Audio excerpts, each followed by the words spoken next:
بسم اللہ الرحمن الرحیم۔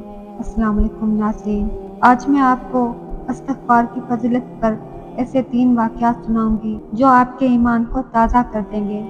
لیکن ویڈیو کو آگے بڑھانے سے پہلے میری آپ سے چھوٹی سی گزارش ہے کہ ویڈیو کو لائک اور چینل کو سبسکرائب ضرور کیجیے گا تاکہ آپ تک ایسی مزید معلوماتی ویڈیوز پہنچتی رہیں۔ انسان جب تھک جاتا ہے، جب دنیا کے ہر دروازے پر دستک دے کر اس کے ہاتھ لہو لہان ہو جاتے ہیں، جب اسے لگتا ہے کہ اب کوئی راستہ باقی نہیں بچا، تو اسی وقت ایک ایسا دروازہ کھلتا ہے جسے استغفار کہتے ہیں۔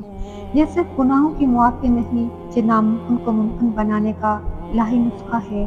آج میں آپ کو وہ 3 داستانیں سناؤں گی جو آپ کا ایمان تازہ کر دیں گی۔ صدیوں پہلے ایک دن بصرہ کے شہر میں امام حسن بصری کی مجلس لگی تھی۔ فضا میں ایک عجیب سی خاموشی تھی کہ اچانک ایک شخص ہانپتا ہوا داخل ہوا۔ کہنے لگا، امام صاحب غضب ہو گیا، بستی میں قحط پڑ گیا ہے، جانور مر رہے ہیں اور زمینیں بنجر ہو گئی ہیں، کوئی دعا بتائیں، کوئی وظیفہ دیں۔ یہ سن کر امام صاحب نے نہایت اطمینان سے فرمایا، بیٹا جاؤ کثرت سے استغفار کرو۔ یہ سنتے ہی وہ شخص حیرت سے پیچھے ہٹتا ہے اور گھر چلا گیا۔ اس کے بعد ایک دوسرا شخص آگے بڑھتا ہے جس کے چہرے پر فاقہ کشی کے آثار ہیں۔ وہ کہنے لگتا ہے، حضرت میں بہت غریب ہوں، بچوں کے لیے 2 وقت کی روٹی پوری کرنا مشکل ہو گیا ہے، قرضوں نے کمر توڑ دی ہے۔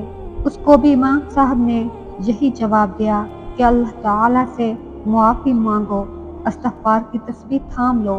پھر جب تیسرا شخص روتا ہوا آتا ہے اور امام صاحب سے رو کر عرض کرنے لگتا ہے کہ امام صاحب میری شادی کو برسوں بیت گئے، میری گود خالی ہے، لوگ تانے دیتے ہیں، مجھے اولاد کی نعمت چاہیے، تو امام صاحب نے اسے بھی کہا کہ استغفار کو اپنا اوڑھنا بچھونا بنا لو، اللہ تعالیٰ کرم کرے گا۔ ایسے میں امام صاحب کے شاگرد جس کا نام امام ربیع بن سبیح تھا، حیرت سے دریافت کیا کہ حضرت میں کافی دیر سے دیکھ رہا ہوں، مسائل الگ ہے مگر آپ کا جواب ایک ہی ہے۔ تو امام صاحب مسکرا کر بولے، بیٹا کیا تم نے قرآن نہیں پڑھا؟ سورہ نوح میں اللہ تعالیٰ فرماتا ہے، پھر میں نے کہا کہ اپنے رب سے معافی مانگو، استغفار کرو، بے شک وہ بڑا بخشنے والا ہے، وہ تم پر آسمان سے خوب بارشیں برسائے گا اور تمہارے مال اور اولاد میں ترقی دے گا اور تمہارے لیے باغات بنا دے گا اور تمہارے لیے نہریں جاری کر دے گا۔ ناظرین، ان آیات میں اللہ تعالیٰ نے استغفار کرنے والوں کے لیے 5 بڑے انعامات کا وعدہ فرمایا ہے۔ پہلا وعدہ، اللہ تعالیٰ استغفار کرنے والے کے پچھلے تمام گناہ معاف فرما دیتا ہے۔ دوسرا وعدہ، قحط سالی کا خاتمہ اور موسلادھار برکت والی بارش کا برسنا۔ تیسرا وعدہ، معاشی تنگی کا دور ہونا اور رزق کے دروازے کھلنا۔ چوتھا وعدہ، جن کی اولاد نہ ہو ان کے لیے استغفار کو حصول اولاد کا ذریعہ بتایا گیا ہے۔ اور 5واں وعدہ، دنیاوی زندگی میں باغات اور نہروں کی صورت میں سکون اور ہریالی عطا کرنا ہے۔ یہی وجہ ہے کہ جب بھی کوئی پریشان حال شخص امام حسن بصری کے پاس آتا تو وہ اسے انہی قرآنی آیات کی روشنی میں استغفار کی تلقین فرماتے تھے۔ دوسرا قصہ ایک ایسے شخص کا ہے جس کی زندگی تاش کے پتوں کی طرح بکھر رہی تھی۔ اس کی فیکٹری بند ہو چکی تھی، عزت داؤ پر تھی اور گھر کے باہر بینک کا نوٹس چسپاں تھا کہ کل یہ مکان نیلام کر دیا جائے گا۔ وہ سوچتا ہے کہ کل یہ مکان نیلام کر دیا جائے گا، کہاں جاؤں گا، اپنے بچوں کو لے کر سڑک پر سوؤں گا۔ میں نے تو سب کچھ کر لیا، ہر دوست سے مدد مانگ لی، ہر بینک کے چکر کاٹے، مگر سب نے پیٹھ دکھا دی۔ اس رات وہ ایک بزرگ کے پاس گیا، اس کی آنکھوں میں آنسو تھے۔ بزرگ نے صرف ایک بات کہی کہ رات کے اس پہر جب سب سو رہے ہوں تم اپنے رب کے سامنے ہاتھ پھیلاؤ اور صرف استغفر اللہ کہو، اتنا کہو کہ تمہاری زبان تھک جائے مگر یقین نہ ڈگمگائے۔ اگلی صبح وہ شخص دکان پر بیٹھا خاموشی سے تسبیح پڑھ رہا ہے۔ اچانک فون کی گھنٹی بجتی ہے۔ دوسری طرف ایک ایسا گاہک تھا جس سے 10 سال پہلے جھگڑا ہوا تھا اور وہ لاکھوں روپے لے کر غائب ہو گیا تھا۔ اس کی آواز کانپ رہی تھی کہ بھائی مجھے معاف کر دینا، میں نے تمہارا حق مارا تھا، میں تمہاری رقم اور اس کا منافع لے کر تمہاری دکان کے باہر کھڑا ہوں۔ یہ آغاز تھا اس معجزے کا جس نے چند دنوں میں اسے دوبارہ کروڑپتی بنا دیا۔ اور تیسرا واقعہ اس بیوہ کا ہے جس کے چھوٹے بچے تھے۔ آپ تصور کریں اس ماں کا جس کا شوہر دنیا سے رخصت ہو گیا اور 5 چھوٹے بچے تھے اور جیب میں 1 روپیہ نہیں۔ وہ راتوں کو اٹھ کر روتی تھی کہ اب ان بچوں کا کیا بنے گا۔ یہ ایک سچا واقعہ ہے جو سعودی عرب کے ایک معروف عالم دین نے نقل کیا ہے۔ وہ بتاتے ہیں ایک خاتون اچانک بیوہ ہو گئی اور اس کے ساتھ 5 چھوٹے بچے تھے جن کا کوئی سہارا نہ تھا۔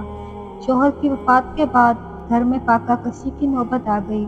وہ خاتون کہتی ہیں کہ مجھ پر غم کا پہاڑ ٹوٹ پڑا تھا اور مجھے اپنے بچوں کا مستقبل اندھیرے میں نظر آ رہا تھا کہ ایک دن انہوں نے ریڈیو پر ایک عالم دین کا بیان سنا جس میں وہ حدیث مبارکہ سنا رہے تھے کہ جو شخص کثرت سے استغفار کرتا ہے اللہ تعالیٰ اسے ہر غم سے نجات عطا فرماتا ہے، ہر تنگی سے نکلنے کا راستہ بنا دیتا ہے اور اسے ایسی جگہ سے رزق دیتا ہے جہاں سے اسے گمان بھی نہیں ہوتا۔ اس خاتون نے اس حدیث مبارک کو اپنے دل پر نقش کر لیا۔ وہ کہتی ہیں کہ میں نے استغفار کو اپنا وظیفہ بنا لیا۔